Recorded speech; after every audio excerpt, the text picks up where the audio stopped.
I'd always wanted to be an illustrator. Marcus Hamilton has a penchant for a good tune. I mean, Norman Rockwell was my hero.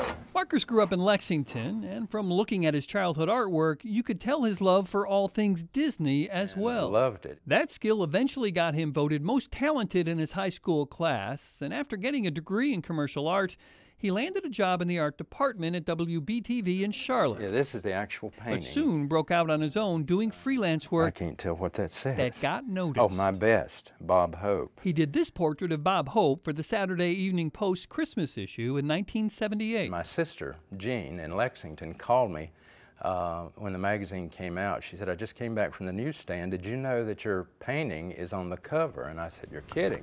And I was just thrilled.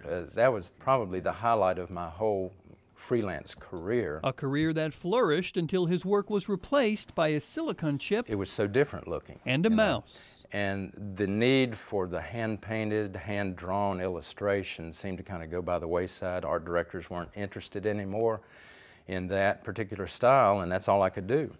And so my career started taking a nosedive. That nosedive crash-landed here. The guy whose work was on the cover of the Saturday Evening Post ended up working for minimum wage at Walmart.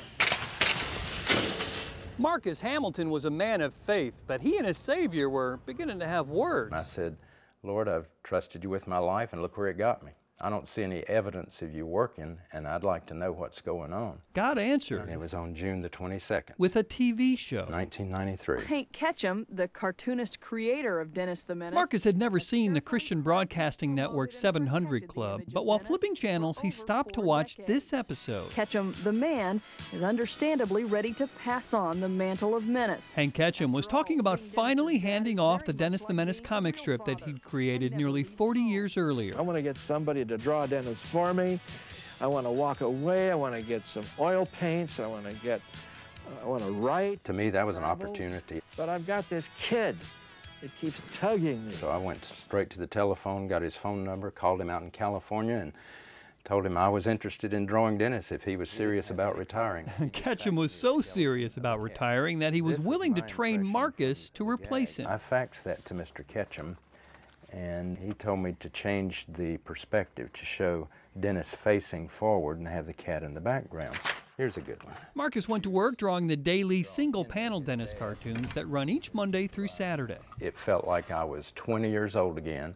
I was back in school, and this master of the cartooning business was willing to take his time to show me how to draw his creation, and it was just mind-blowing. These are the gag slips that we get from everybody here. He gets one-line ideas from writers that he sometimes changes. It was actually, well, if you put me here to reflect, where's the mirror? So I changed it to, Mom put me here to reflect, but she didn't give me a mirror. And draws everything, including those one-line captions. I'm sorry it couldn't be bigger, Mom. By hand. She says, it's not the size of the gift, dear. It's the size of the love behind it. Over the 17 years he's been doing this it. Kind of shows the process. Some think he's grown to look like Mr. Wilson. I don't see the resemblance myself. Meanwhile, Dennis may be old enough to collect Social Security, but through the pen of Marcus Hamilton, he remains forever 5½. He's really just an innocent little 5½-year-old. Bob Buckley, Fox 8 News.